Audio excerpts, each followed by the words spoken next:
একটা বাচ্চাকে জিজ্ঞেস করলাম, আরে বলতো গ্রামার মানে কি?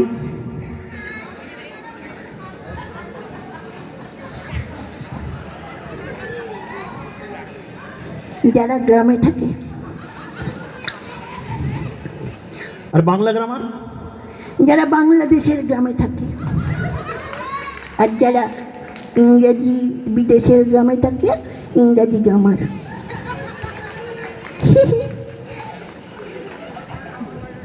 তারপরে জিজ্ঞেস করলাম, এবিসিডি বলতো।